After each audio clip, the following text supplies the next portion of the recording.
great Ron Bennington, everybody. Nice. Yeah. See, and I guess I'm playing the part of George tonight. I know. I didn't know what to do. I brought the puppet because of the live fishbowl audience, but I schlepped them in for nothing. I guess they just want to talk to me. But well, okay. it would be hard to unmask a puppet. That's the Like, where were you first made? I guess we could go through that. What kind of wood are you made out of? Yeah. Well, usually when I do radio, there's no point in bringing him because there's no visual part of it. But I have a problem getting his voice unless I'm holding him. Is that right? It's a weird malady that I have. I can't get the voice right. It doesn't come out the same way. Okay, release the cyanide tablet now.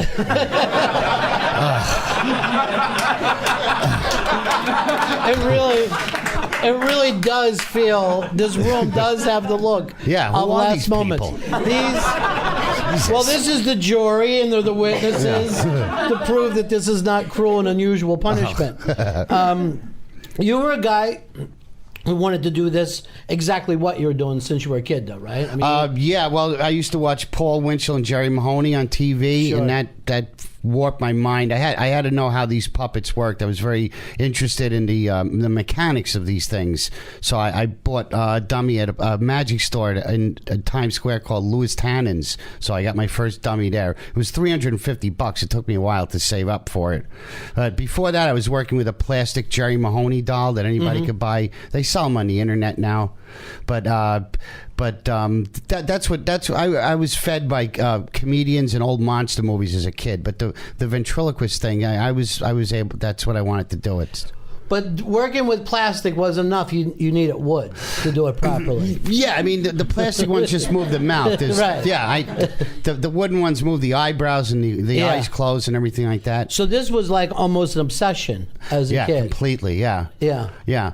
And I was also obsessed with Laurel and Hardy, and I couldn't find a derby, and I got a men's fedora, and I soaked it in water and put it in a what do you call it? A milk. What I used to deliver the milk in a milk box. And I put a frozen fedora on my head. My mother freaked out that I was going to get a pneumonia. I don't want to go to the fucking emergency room in the middle of the night. What's wrong with you? I'm Laurel and Hardy. Take that fucking thing off. She was unsupportive cunt. Yeah.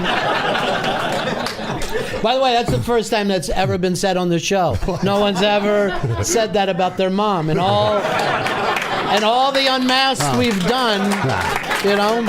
I have a good relationship with her. She's not going to listen. You know, Bob Newhart was leaning that way. Really? Then he came back. Wow. But you had to be a pretty bizarre kid, I guess. Your parents must have been, should we just let him run with this? And well, my father wasn't in the picture. He was a drunken Danish merchant marine. I didn't even know him. He left when I was 2, so it was just my mom. Yeah. But I had one uncle. My Uncle David was, he used to talk to me about comedians and turn me on to Benny Hill, for instance, and he took me to see Mad Mad World when it was re-released.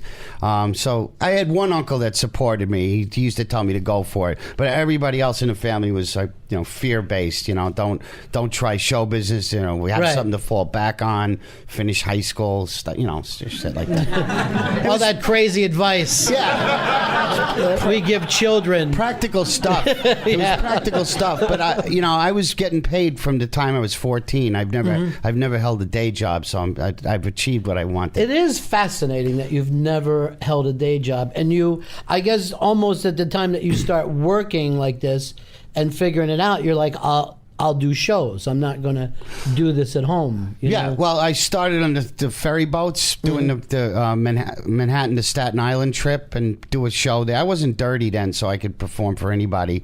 And then I did Central Park, and the Village was good. You could work till 2 in the morning in the Village. People were bar hopping. The main problem with street performing was getting the first person to stop, because you just look like a lunatic sitting there.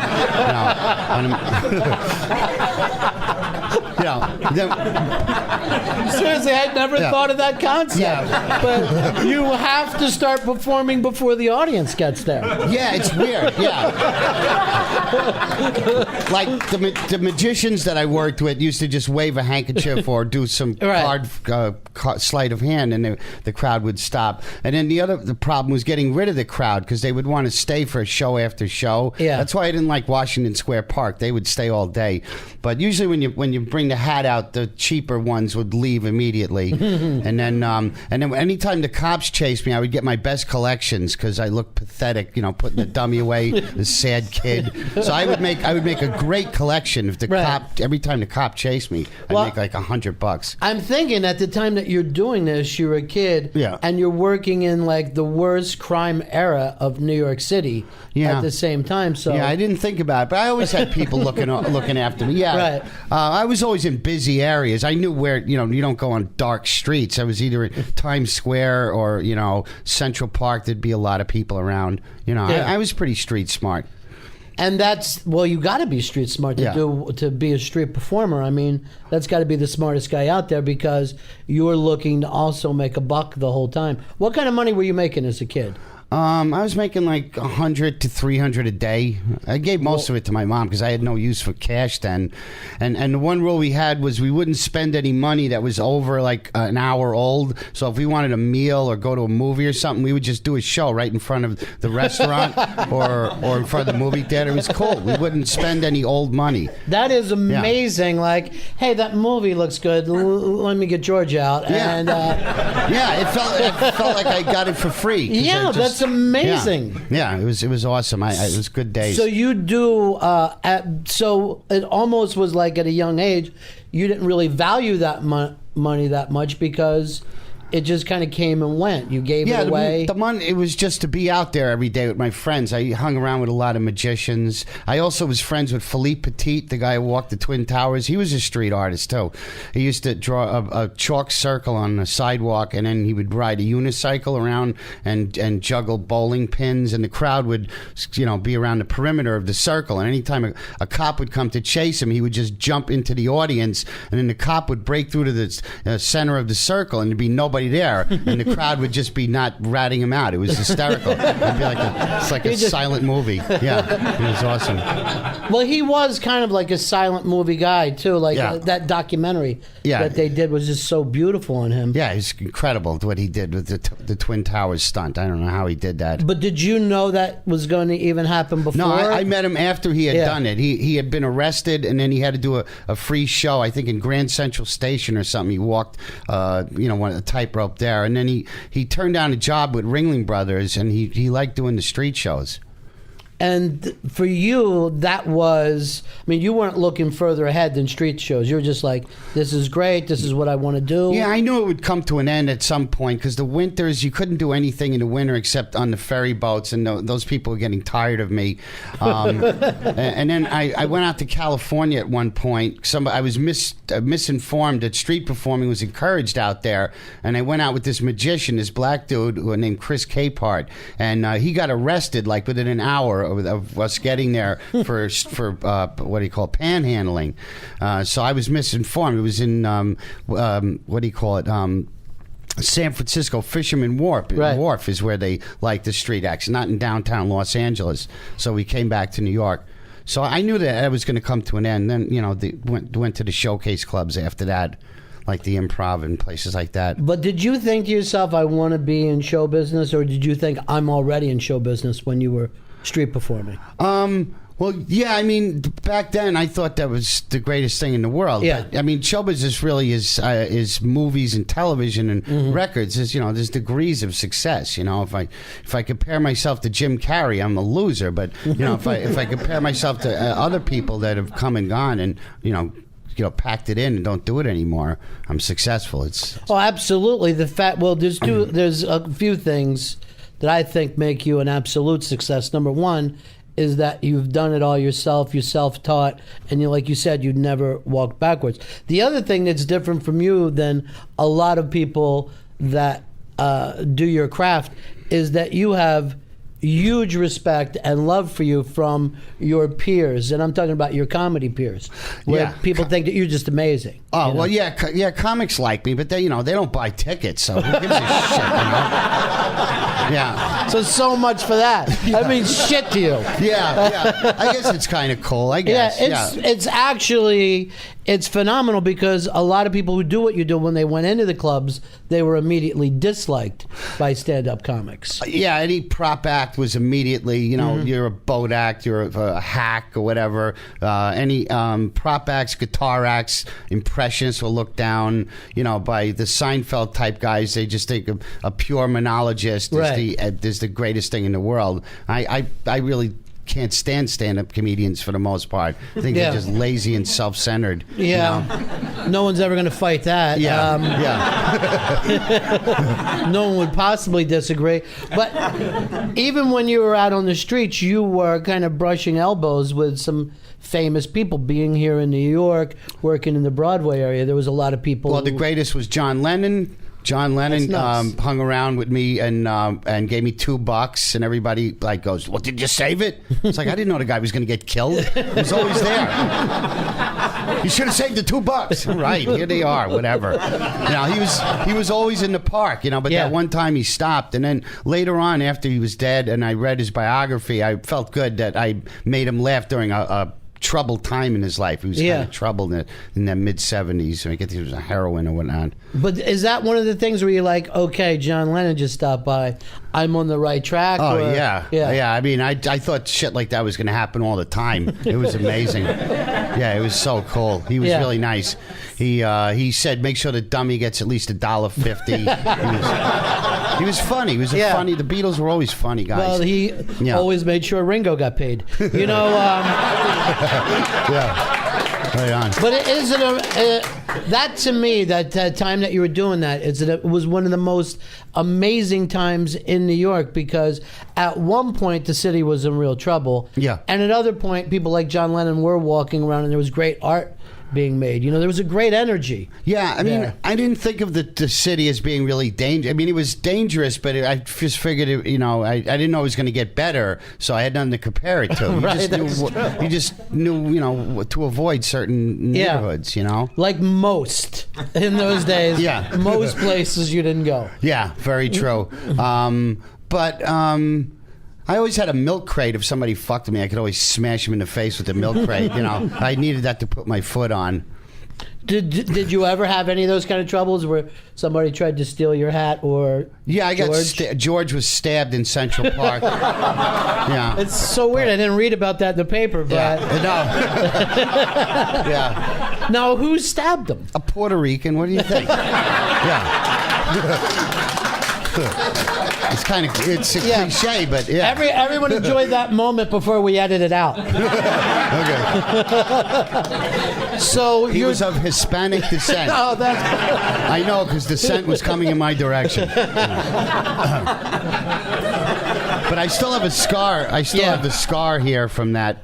I was holding onto the head stick, George's head stick, and he cut me here, so I was bleeding after that. And everybody thought it was a great story and a good compliment. Oh, it's a compliment. They stabbed the puppet, Did he realize that George? I think he was puppet? He must have been on angel dust or some heavy drug, because he had a weird look in his eyes. His pupils were gigantic, and he was fixated on the doll, and he wasn't looking at me, and he was like doing one of these and just getting all amped up, and then it just jumped out and said, El Diablo, and stuck him and then ran into the crowd. Well, it is true that whole thing comes from an old spiritual thing, that ventriloquism. It was supposed to be bringing back the dead and stuff, like when they first started doing it. Is that right? I didn't know that part. But there's a creep factor to it from the Twilight Zone and all those movies like Magic. There's a subtext that people are scared of those things. Yeah. At a certain point, does it start to hurt your feelings that if you're watching a movie or any kind of TV show that they bring that in, that's the murderer, the guy that you would be playing? No, I like that. It makes people makes people leave you alone and kind of get out of your way a little bit. Right. Yeah, I like that part of it. I like the dummy to be not too fluffy and cute and stuff. My doll is pretty scary. People don't want to be alone in a room with them. Did you feel that way at all when you were a kid? Was I scared of him? Yeah. No, because I knew how it worked. I knew it was just a prop. Yeah. Yeah, I didn't have that. I mean, I have a lot of mental illness, but I don't have the schizophrenia part. Right. Yeah. So there's never been anything of, why did George say that? God damn it. No, well, no. But I guess there are moments when something comes out that didn't go through my brain first. It just came out of my mouth. Because there are times that I've seen you and I thought, oh, poor Otto. I don't know why he has to put up with this asshole sometimes. Oh, yeah. He's really ruining it for both of them. And I swear, I felt like, when you did Letterman, I'm like, why is he picking on Dave? Why? Because I knew I wasn't going to be a regular on the show. And I figured, I've been watching the show for years and just going, he's a douche, I just wanted to say it out loud once, And plus, I felt like the whole ventriloquist week was kind of insulting. I mean, it was nice to give people in my profession a shot, but he was doing it kind of in an insulting way in his own, his own smug way. And we know from what you've said, you think just the best out of stand-ups. Now, yeah. Well, I mean, you didn't get to meet him. It was like, you're hustled into a dressing room, then you're brought down, you tape it, and then you're brought back out. He doesn't speak to you as like a fellow comic. Right? He doesn't feel. Yeah. Yeah, well, he's kind of mysterious, don't you think, Dave? Yeah, I guess so. But I heard Jay Leno's like, he talks to you as an equal, and it's going to be fun and whatnot. Right. It would be nice to hear that from the star of the show. I'm a nervous wreck before doing that. Are you really?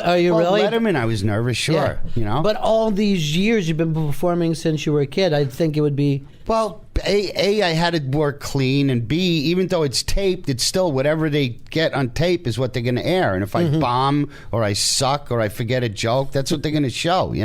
It's it's taped, but it's still whatever they get. When did you decide? Because everybody had kind of worked clean, I think, before you. Yeah. That did your kind of stuff. So when did you say, I'm going to go in a different direction with this? It was mostly to get the comics to put me on early, because they had no interest in seeing a clean act, Right. Plus, I wasn't a kid anymore, and the novelty of being a cute kid with a dummy was wearing off, and I had to start, competing with the big boys and stuff, and they were putting me on too late, and I wanted the comics, if I said something really shocking, then the comics would be like, oh, we got to put this guy on, he's nuts, you got to hear him, and word spread like that. Did you feel it the first time that you went in that direction? Was it planned, or were you improvising on stage, where you decided, Jordan? No, I went home and thought about it, how to get the comics to like me, because they weren't welcoming me into their clique at that point, So who were some of the guys that you were breaking in with? You broke in with some pretty terrific people. Well, George Wallace, I worked with him a lot back then. Rita Rudner was around a lot. I mean, Seinfeld and Larry David were around, but they were at Catch, and I was performing downtown at a club called Good Times on 3rd and 31st. I felt more comfortable there than I was always intimidated by Catch. I was a little scared to go on there. Again, it's another time that you were around where there was just remarkable stuff happening all around. Great acts were happening in those days. It was great. But I was going from making hundreds of dollars to like $15 for a set on a Saturday. So financially, it sucked in the beginning. But then I started opening for a lot of bands at the Bottom Line. I opened for 1 million great acts there: Madonna, David Johansen, Flo and Eddie, Cheap Trick. I was opening for all these people. It was great. Now, how would Madonna say, I want this to be my opening? No, because I would never even dawn on me. No, they didn't request me or nothing like that. They just stuck me on there to eat up some time. You were with the Bottom Line people. Yeah. Now, at the time, did you say, hey, look at some of these acts I'm working with, or was it just a gig and you were in and out of? No, I wasn't too impressed with any of. Well, Flo and Eddie I was impressed with because they horsed around with me. They hung around my dressing room. Right. They had the big dressing room and I had the little shitty one. And then they had like 50 people in their dressing room and they just snuck out to come and hang with me in my dressing room. And they were making me laugh. They were really cool guys. Very nice to me. Well, they are actually very funny. But from hey, don't you wish you could hook onto them? You should have probably been nicer to Madonna than it was Flo and Eddie. I mean, one's going in one direction, the other is going the other. Like, fuck you, Madonna. I'm hanging out with Flo and Eddie. Yeah, it's true. She was on the verge of becoming an international star. It was right before that all happened to her. She was just a smelly little East Village girl to me. Yeah. By the way, I think that's the name of her biography. It's Smelly Little East Village Girl. Exactly. So you were making less money by actually breaking into kind of legitimate. Yeah, I mean, where do you go from? You can't street perform forever. It seems like a sad, life after a while. Just being out there, in the the street trail or whatever you call it. But could you do it again? Could you just walk out of here right now and go out and just pick up money just doing this? It seems like New York is just noisier and more crowded now. It doesn't seem possible to me. It seems, I think about that a lot when I'm on Fifth Avenue or 45th and Broadway was another great corner for me. That's where I met Peter Falk. Peter Falk shilled for me for an hour. He hung out. That's amazing. Yeah, he all right, start the show over again. That was terrific. This is really working out. And then he kept, he put $1 in and go, come on, you cheap bastards. This kid's working on, and then he gave me $50 at the end of an hour and a half. He told me I had a lot of guts. That was awesome. And he was just a guy walking by, sees this. Yeah, he had some time to kill before he was meeting some agent or something like that. Yeah, he stayed with me a long time. He stayed through 5 or 6 shows. He was great. Wow. It was just like meeting Columbo. He was exactly the same. Yeah, it was amazing. He was so cool. I think that those kind of stories are just phenomenal, though. Who else is going to have those kind of experiences? But it's first-hand John Lennon story is right. chopped liver, right? Right. Yeah, but the fact is, you can't plan on any of those. No, things I know. Happening, and being a kid. I didn't get a fucking picture. That really pisses me off. That I didn't snap a shot with John Lennon. Boy, does that suck.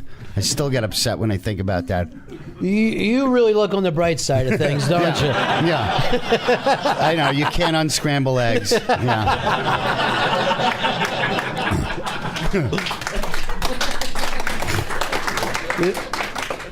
So when you look back over this, you really planned nothing along the way. Are there things that are there things that you wish you would have done differently, or are you kind of happy the way? Yeah, I kind of wish I had gone to California maybe when I was 16 or 17 and just tried it out there, the Comedy Store. But I don't think anybody really got discovered in those clubs other than Freddie Prinze got literally picked out of the catch and put on TV. I don't know what's the point in hanging around those clubs too long. You got to get on the road. Well, did you enjoy the road? Did the road work for you? Yeah, I'm still on the road doing those gigs. It's great. I don't mind that at all. I love it. When did you make the move from you're on the street, then you're doing New York clubs, and then getting on the road? The comedy boom in the 80s was it just happened, and everybody was working. Anybody who had a decent half hour was working 6-7 nights a week.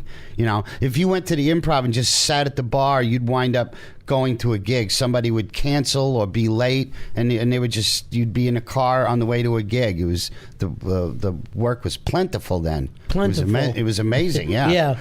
And so also it felt like you were in one of those things where we're riding another wave, and it's going to go on like this for a long time. Yeah, there weren't as many comics then. Everybody had a good act then. There's just so many awful people now doing it badly. And then they put these guys on TV, so then then somebody some farmer goes, I'm funnier than that fucking guy, jumps on a bus, and now you got another wave of less funny people trying to take over the comedy thing. It's just getting worse and worse. So the level of comedy. One of the big problems for you is farmers getting on buses and saying, let me be in this. When is enough? How many stand-ups do we need? You know? Jesus Christ. But I guess they're following the same path that you followed, right? They're trying to win the lottery. They know these sitcom guys make millions of dollars, and they're trying to get that big thing. But how many of these people would have been performers if they were born before television and radio and the comedy clubs and strip malls? Would they still have been performers, or are they just trying to find a lazy way to make a living just by yapping? See, that's the thing about your profession is it goes back even before stand-up comedy. Yeah, I believe so. Around. Yeah. I guess they used it for black magic, you said? I never read that part. It was not even black magic, but it was like a form of spirituality where and then later they burned all these people. But good. But they would say anybody could do that. It was like they were bringing in, and you would pay them like you would a spiritualist. Oh, you mean like a seance? Yeah, It's like a seance. $50 to talk to a Yeah. dead relative. It was if fucking you want to carny talk work. to him while I drink Yeah. a glass of water, it's $75. Yeah. Yeah, you're right. It was basically carny work. Yeah. There's no doubt about it. That's interesting, But then yeah. even like the vaudeville stuff was, you had to have a real act. You had to be able to do something physical, not just stand there and talk. Yeah, I should have been born back in those times. I think I would have been friends with the Marx Brothers and Fields and those people, Those are the people you most relate to. The golden age of comedy is, I can't get enough of that shit. It is, you do seem like a man out of time. There's no doubt about Yeah, it. Like, for sure. Your entire act. And I mean, I'm going to want to get into a little later with the pig roast stuff. If you guys have seen the show, it does not feel like a modern show at all, except for that you curse. Yeah, it looks like that, what do you call it, in Casino with De Niro has that shitty show in Vegas. Right. We tried to, with the dancers, the Vegas showgirls, we tried to give it that tack. What gave you that idea that I want to head in that direction of... Doing a show on the internet? Yeah, doing a show on the internet, but you make it look like the early days of TV, whether you set out to do that or not. I think there's just some kind of energy around you. Oh, that you're a guy out of maybe time. the creator of the show, Bobby Capelli, came up with the entire idea of the show, so I had nothing to do with that, other than being the central character on there. Just on the internet, you could just shoot it and put it up there. You don't have to get approval from a network to do it. It just makes sense. So maybe I'm getting in on the birth of a new medium. But yeah, and as you're doing the birth of a new medium, you brought back the old one, Variety, which was kind of the stuff that you loved when you were a little kid, right? Yeah, like where anything could happen, like the Dean Martin show where people just walk in the door. Hey, look who it is! It's John Wayne and shit like that. It's great. I love that. And you've also been able to get some big names to come in and do the show. Every big time comic that I asked said yes, except Nick DiPaolo. But I think it was the way I asked him. I had a third party call him. I think if I had called him directly, he wouldn't have said no. He would have been. He would have felt bad to say no to me. But everybody else said yes. And you called them directly. Who are some of the people that you've used? Louis Black, Jim Norton, Martling, Jim Florentine. They all said yes immediately. They just said, just tell me when. It was great. I think that the whole idea of it is so funny, and again, it's something that kind of looks new, but at the same time couldn't be more familiar. It's like, I think there's something about variety shows that are in our DNA. Almost. It's like, how do we keep doing something different? Exactly, a variety show. We had everything the Tonight Show had, except a good desk. We had a band. I had Big A, who's here, was my co-host. Where's over Big there. A? Big A's here. Now, yeah. What gave you the idea of putting Big A on the show? Yeah, as a co-host, a guy who doesn't say anything, and then when he speaks, he stutters. Yeah. Right. I don't know. I just thought he worked out. He showed up one day, and we just threw him on the couch, and he was just good. He's just good. He relaxes people. Does he really relax people? Because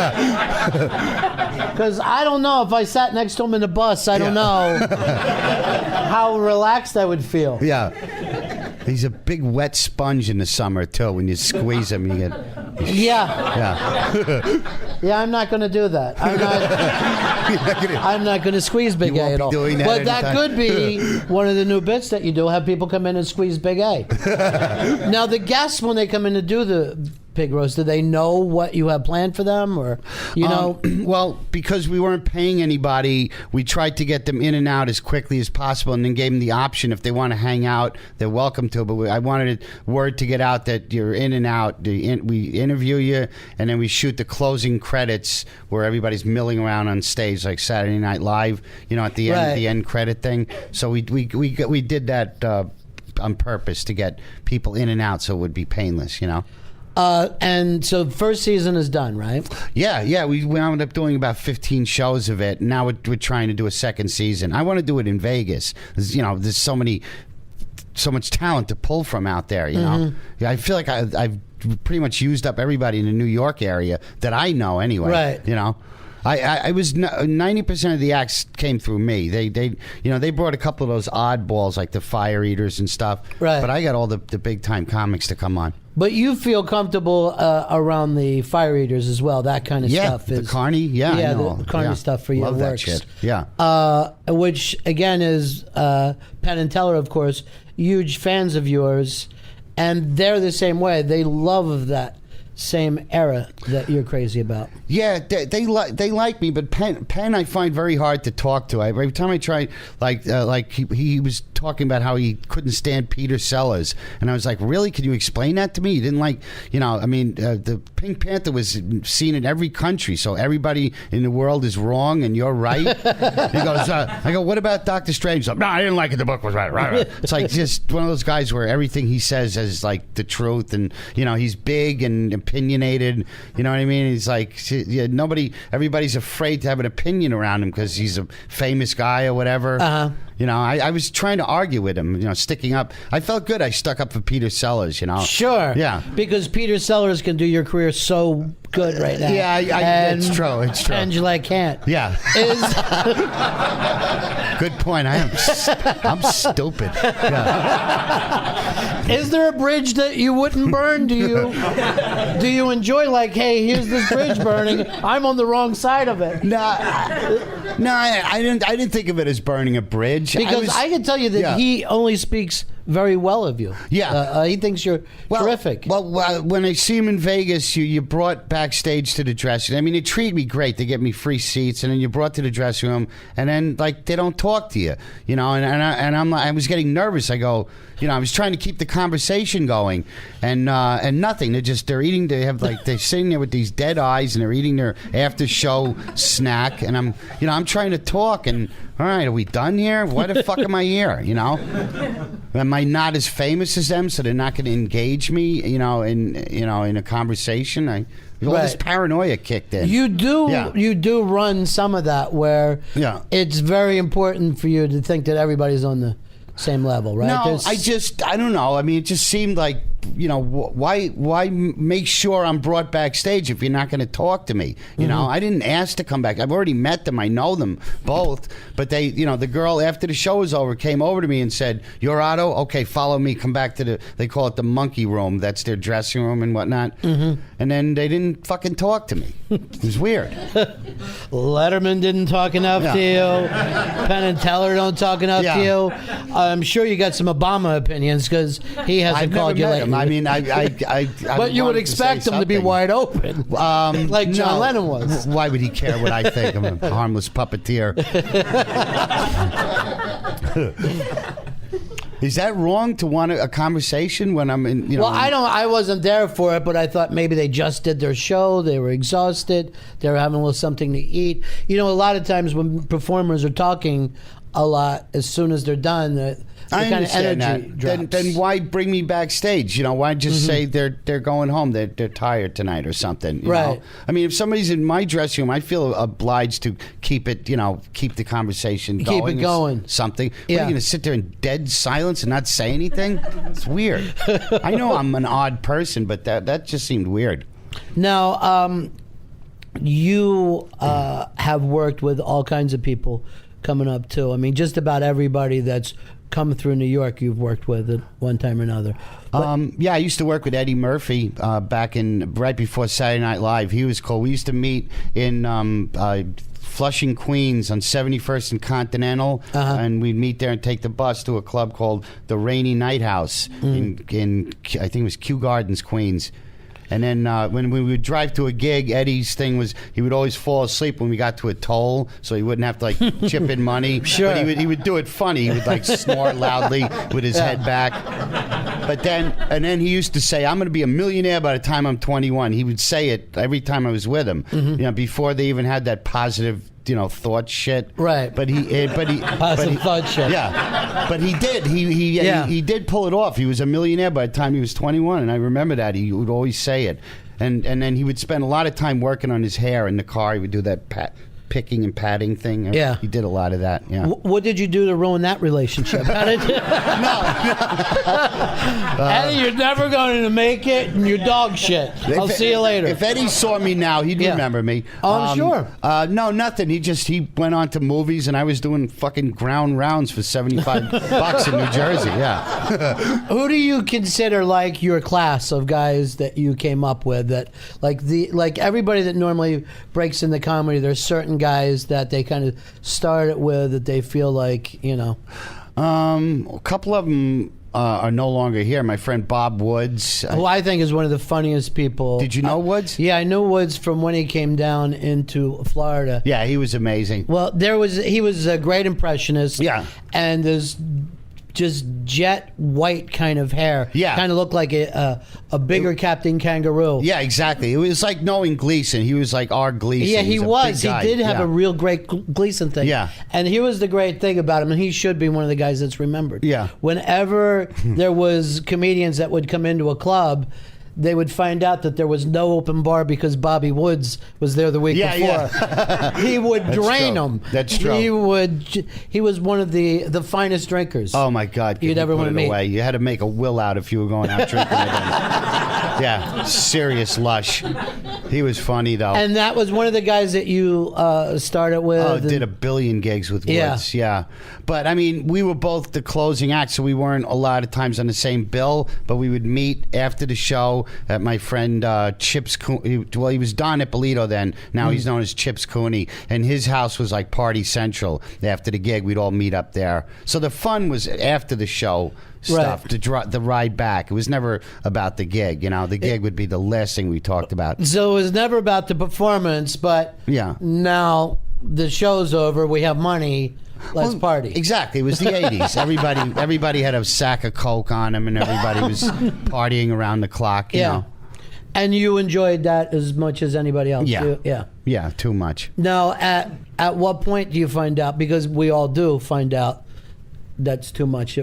Did it start to take a toll on you, or? Yeah, I mean, when you start buying it by yourself and didn't just do it when somebody had some, then it gradually becomes a problem. And then when you're doing it alone, then the problem is escalating. You know, and then canceling a gig here and there because you're hungover or stuff like that. Right. That's when it's a problem. When you choose that over your show. It becomes a very dark place. And you're right. By the time you're locking that second door, where you got the front door locked, then the bedroom door locked. Yeah, exactly. Spider-Man's out there. Yeah, right. Yeah. Then it's just you and the package. You're like, what happened to the party? Yeah. Yeah. Because you start to get together with your friends, and then later, like, you know, when you know it's bad, they're like, "Do you have any Coke?" Nope. No, I don't. Yeah. I'm leaving now. Yeah. Going into the bathroom. Pot's the only drug I don't regret ever doing. That never hurt me at all. Pot was never a problem. It was, alcohol and Coke. Those are more harmful. And you're away from both of those now. No, I still drink. I just don't do the blow. Yeah. But you do think it's a problem, even though you keep going with it. For me, yeah. Absolutely, yeah. It would send me right back to the shitter if I did it again. Yeah. Right. But what about alcohol? You can. Do I consider that a problem? No, not at all. I can take it or leave it. So you with Coke, how did you finally say, all right, I'm going to pull away from this? Because not many people, I had a friend who committed suicide. My friend Seth, who owned Pip's Comedy Club, and my dog died. And this all happened within like weeks of each other. And I was like, I said, I'm going to be dead if I don't stop this. Because I was just too many things were happening, and I felt like I had nothing to come home to. My dog was gone. It was just. That's what did it for me. Mm-hmm. Yeah. And that was it? It was like cold turkey from that point on? Yeah. No help? No outside help? I went to a few meetings, but I was out of my league. These people, like, I shot my grandmother for a rock of Coke, Right. And, I'm going to rape somebody after this meeting. I go, these people are really like drugs, It's right. I felt. By the way, I didn't have any stories as good as theirs, By the way, thanks for keeping their stories anonymous. Still, yeah. I'm not going to name names. Yeah. But so you just felt like, and I mean, because you were doing it for a long time, right? But you were able to pull back. Yeah. It's an amazing thing, you know? Yeah. Well, I mean, a couple of times I tried it after that, but it was a different feeling. My body like rejected it. It didn't work anymore. Yeah, you really don't run into a lot of people who are like senior citizens going, oh, still enjoying coke, really still loving crack, working out for me. Yeah, it's diminished returns. It's not fun after a while. It just becomes a problem and an expense and horrible. It's not fun. And is almost the exact opposite of what you want to give to an audience, right? I mean, you play it a little bit cynical, but I know you like to get laughs and you like to make people happy. Yeah, you never know when you're giving your last performance. You know what I mean? You could be shot in the face, on the way to the car. So, try and give a good show so people talk nicely about you when you're gone, I know I surely will. Yeah. I'm only going to say good things to you after. But there is this dark thing that you go back to of like, I asked you if you like to make people laugh, and you're like, yeah, because one day I'll get shot in the face and this will all be gone. Well, there's a cynical thing there, but it's weird with you because it's like cynical and sweet at the same time, which I guess is your act if you really think. Well, I'm trying to just distract myself and not think about death every moment of the day, but it's always there for all of us. It's looming for you. Yeah, for all of us. Yeah. Why? What have you heard? What says a little sooner? When did you start to? Did you always think about death this much? Is it? Yeah, when I heard that Laurel and Hardy were dead as a kid, and I would never get to meet them, I was pretty upset about that. And that was that day for you. That was the worst day. From that point on, you're like, if Laurel and Hardy can die, anyone can. I don't think I thought about it then. I don't know. I guess, it's not something that comes up that much. I guess I'm just saying it to just say something. Right. I know from you and Penn and Teller, you don't like dead air, but and just like whatever you think about Penn, Teller doesn't speak, so you can't blame him. No, I had a good conversation with him. He talks a lot. He was cool. Was your hand up his back? No. No, I know that. I know he's a very interesting guy. Yeah, he's very... Oh, and then a friend of mine had told me that his family goes back to like the Revolutionary War because he's from Philadelphia, and my friend was from Philadelphia. And then I said to Teller, I go, this buddy of mine said that your family was like in the Revolutionary War. He goes, it's complete bullshit. He made it up. Whoever said that. I went, oh God, my friend's a liar, because he said it with such conviction. Right. And then I said, because I could see you in a powdered wig, and he kind of giggled at that. Right. Because it just made sense. Something about that story seemed authentic. And then I had to go back to my friend. I go, why would you tell me something that's complete bullshit? I embarrassed myself. I flew 3,000 miles to go, no, it's not at all true. Now I'm a jerk off. And Peter, did you find out why your friend just made it up out of nowhere? Who the fuck knows? Because he knows that I know Penn and Teller, and I think he wanted to impress me that he knew something about them that I didn't know. My idiot friends. Yeah. Who are some of the other folks that you've worked with on the road over the years? I know you've done it with... Adam Sandler. I did a bunch of gigs with him. Is this before Adam took off as well? Saturday Night Live, yeah. There's not really a great story about Adam. I have a great John Belushi story. Sure, I'd love to hear it. I'm a big fan of his. Were you as well of Belushi? Belushi? Yeah. He's all right. I like the Blues Brothers. Right. Well, he was in it. Yeah. He was in it all right. There was a club called the UK Club, which was an after-hours club down on 13th and like 3rd Avenue. So my friend was the bouncer there. His name was Rockets Red Glare. He was an actor too. He was in. I'm trying to think. Was he in Basquiat too? He was in the movie Talk Radio with Eric Bogosian. He's the guy who kills Bogosian. He's a real creepy looking guy. And Belushi was there that night, and he was making a lot of trouble. He kept going into the DJ booth and taking the record off, and he had this one record that he wanted to play over and over. And then Rockets comes over to me, and he gives me money. He goes, "Get him the fuck out of here! Take him up to catch! Get him the fuck out of here!" and Belushi was with this really hot chick that he was ignoring. So we hailed a checker cab, and I sat in the front of the car, and the girl was in between me and the driver, and Belushi sprawled out on the back of the floor of the checker cab all the way uptown, and he was singing Johnny Be Good and drinking out of a bottle of Jack Daniels, and fucking ignored this girl the entire night. And then we got up to catch, and he went down into the basement and put out a big pile of coke, and he was sitting there on a stool under a light bulb in a filthy basement with this pile of coke. And then the comics would go down and just say, "Hey John, what's up?" and do a line.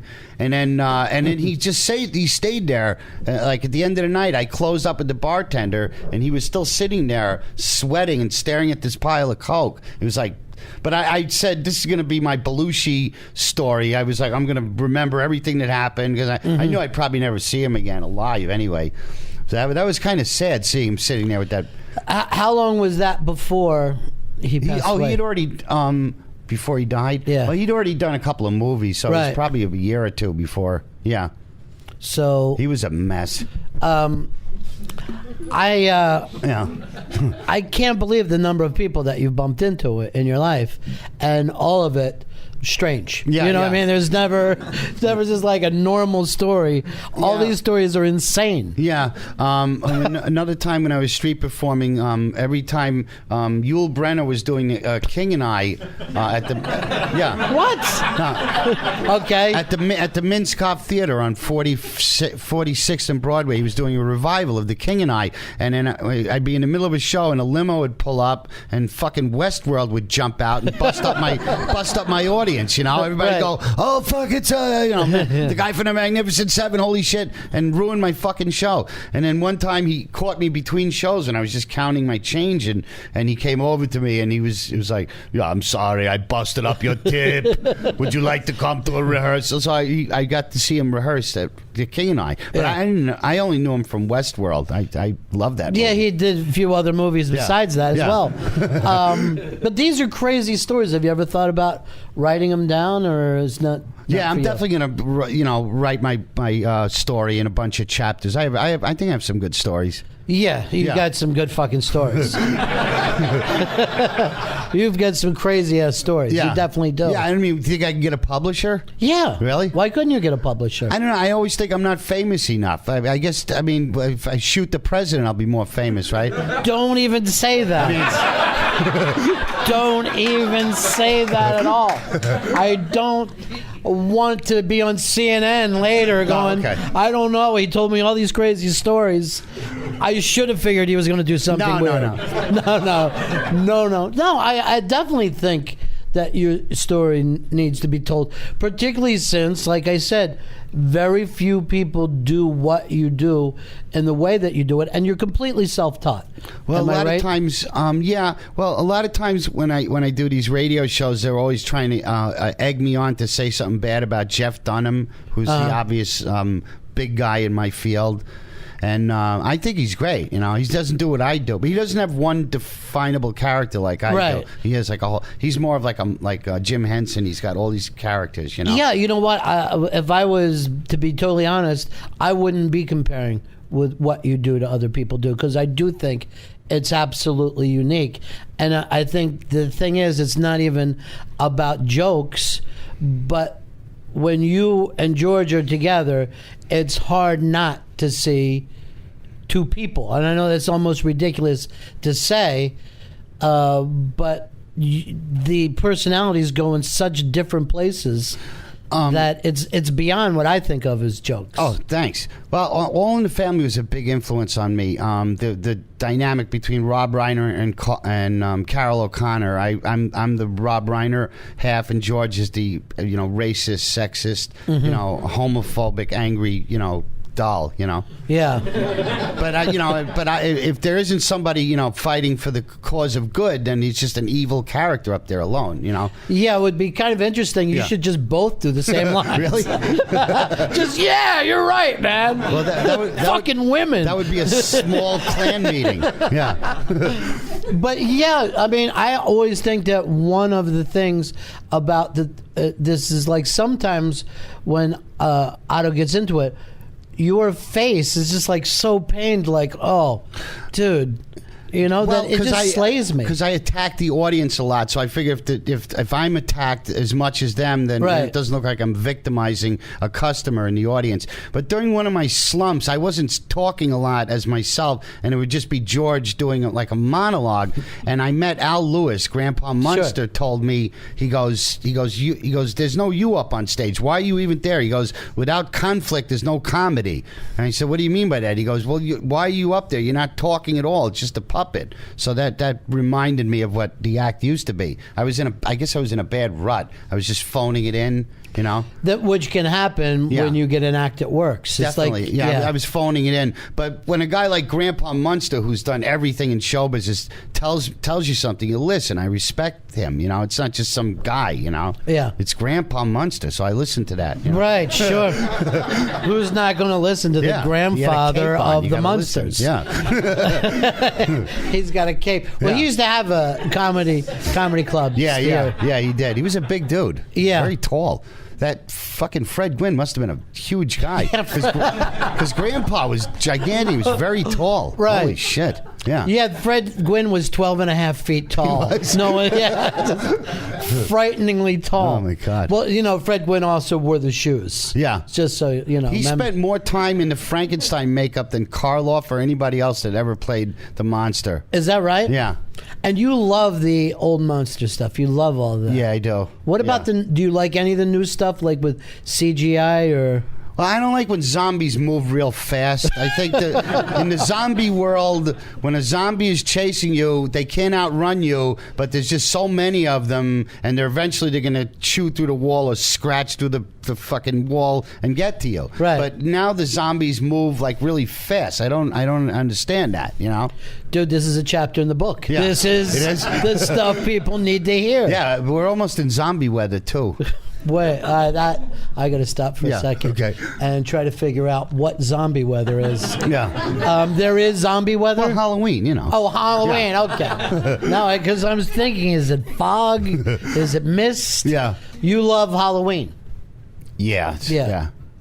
See, that's weird because in a lot of ways, to even think about that, what you do is, I guess, like keeping that eternal thing going. What eternal thing? Well, it's always Halloween. There's still a connection of childhood because you've got that thing. You've managed to turn it into a living. Well, I was in Vegas just about a month ago, and David Copperfield, I'm name dropping shamelessly here. No, you know what?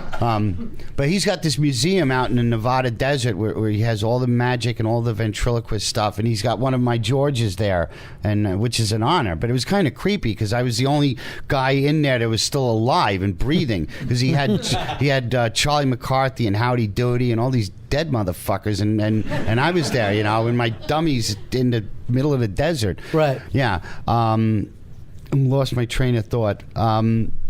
What were we talking about? Well, we were basically talking about kids still being connected to childhood. So when I was standing there looking at the actual knucklehead, I felt exactly like I did when I was a kid and I watched that TV show. So all the years just went away. It was great. You remember the first time that you watched that show, or? Well, not the first time, but it was weird because it didn't look like I remembered it, but Trish told me it's because I saw it on a black and white screen like this big. It did look different. Knucklehead looked dark. His skin was darker and his hair was different. Yeah, because I had only seen it in black and white television. You ever hear what Paul Winchell did on the side when he wasn't doing ventriloquism? Didn't he work on an artificial heart? He invented the artificial heart. How diverse is that? Yeah. Jesus. Well, how do you make that jump? Well, look at you. You were out snorting coke. So each of you. Yeah, but would you trust an artificial valve from a guy who has a puppet? Yeah, the valve was going like this. Hey, everybody, I'm going to make blood flow. You're flatlining, you fat fuck. Yeah. Really? I gotta tell you, it's been amazing to sit here and talk to you, man. And man, thank you. I'm glad I made it into the top 100. Yes, yes. We're not going to go past 70. Really? With that Otto. Yeah. Okay. But you and I have been talking about doing this for a long time, and the stories are amazing, man. And I know it doesn't mean a lot to you, but the fact that other funny people think that you're funny, I hope you let that in, dude, because you're an amazing performer. Thanks, Ron. And thank you so much for being here. Otto, everybody. Thanks for your time. Thank you.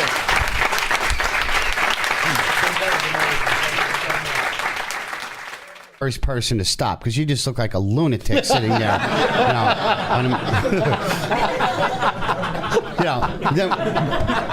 Seriously, I'd never thought of that concept. Yeah. But you have to start performing before the audience gets there. Yeah, it's weird. Yeah.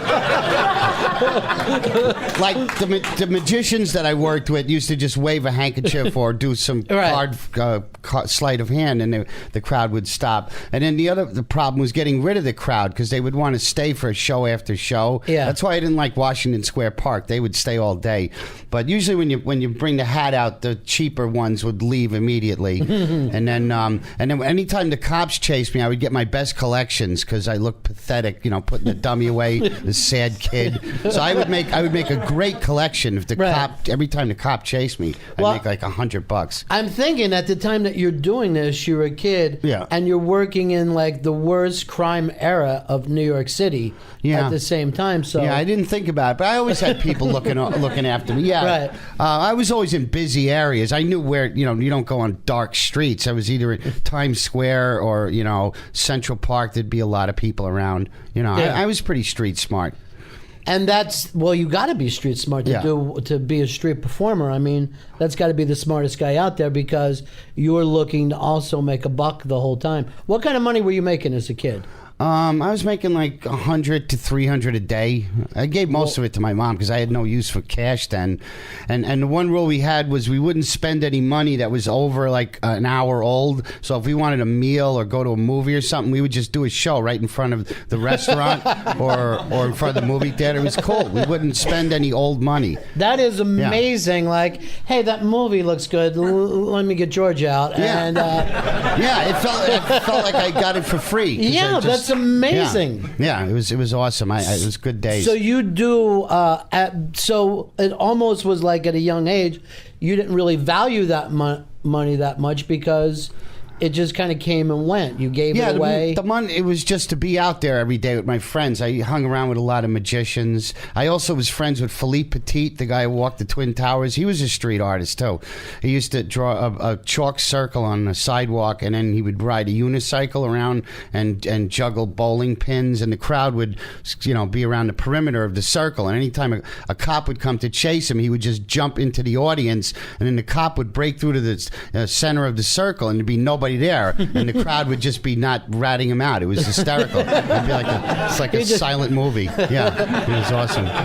Well, he was kind of like a silent movie guy too. Like that documentary that they did was just so beautiful on him. Yeah, it's incredible what he did with the Twin Towers stunt. I don't know how he did that. But did you know that was going to even happen before? No.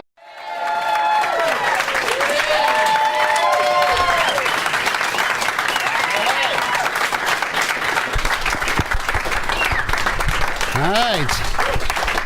The great Ron Bennington, everybody. Nice.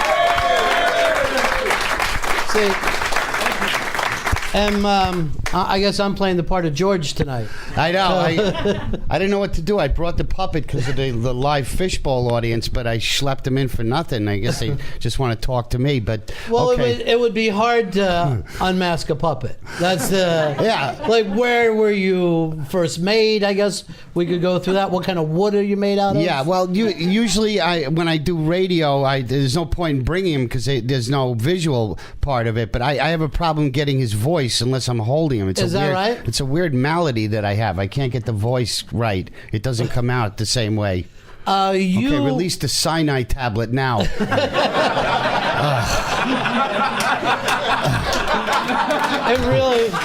It really does feel. This room does have the look. Of Last Moments.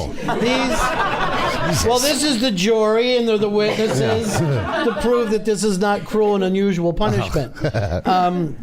You were a guy who wanted to do this exactly what you were doing since you were a kid, though, right? I mean, well, I used to watch Paul Winchell and Jerry Mahoney on TV, and that warped my mind. I had to know how these puppets worked. I was very interested in the mechanics of these things. So I bought a dummy at a magic store in Times Square called Louis Tannen's. So I got my first dummy there. It was $350. It took me a while to save up for it. Before that, I was working with a plastic Jerry Mahoney doll that anybody could buy. They sell them on the internet now, but that's what I was fed by comedians and old monster movies as a kid. But the ventriloquist thing, I was able. That's what I wanted to do. But working with plastic was enough. You needed wood to do it properly. Yeah, I mean the plastic ones just move the mouth. Right. Yeah, the wooden ones move the eyebrows and the eyes closed and everything like that. So this was like almost an obsession as a kid. Yeah, completely. Yeah. Yeah. And I was also obsessed with Laurel and Hardy, and I couldn't find a derby, and I got a men's fedora, and I soaked it in water and put it in a what do you call it, a milk, what I used to deliver the milk, in a milk box, and I put a frozen fedora on my head. My mother freaked out that I was going to get a pneumonia. I don't want to go to the fucking emergency room in the middle of the night. What's wrong with you? I'm Laurel and Hardy. Take that fucking thing off. She was unsupportive cunt. Yeah. By the way, that's the first time that's ever been said on the show. No one's ever said that about their mom. And all the Unmasked we've done, you know. I have a good relationship with her. She's not going to listen. You know, Bob Newhart was leaning that way. Really? Then he came back. Wow. But you had to be a pretty bizarre kid, I guess. Your parents must have been, should we just let him run with this? Well, my father wasn't in the picture. He was a drunken Danish merchant marine. I didn't even know him. He left when I was 2, so it was just my mom. Yeah. But I had one uncle. My Uncle David was, he used to talk to me about comedians and turn me on to Benny Hill, for instance, and he took me to see Mad Mad World when it was re-released. So I had one uncle that supported me. He used to tell me to go for it. But everybody else in the family was fear-based. Don't try show business. We have something to fall back on. Finish high school. Shit like that. All that crazy advice. Yeah. We give children Practical stuff. It was practical stuff. But I was getting paid from the time I was 14. I've never held a day job, so I've achieved what I wanted. It is fascinating that you've never held a day job, and I guess almost at the time that you start working like this and figuring it out, you're like, I'll do shows. I'm not going to do this at home. You know? Well, I started on the ferry boats, doing the Manhattan to Staten Island trip, and do a show there. I wasn't dirty then, so I could perform for anybody. And then I did Central Park, and the Village was good. You could work till 2 a.m. in the Village. People were bar hopping. The main problem with street performing was getting the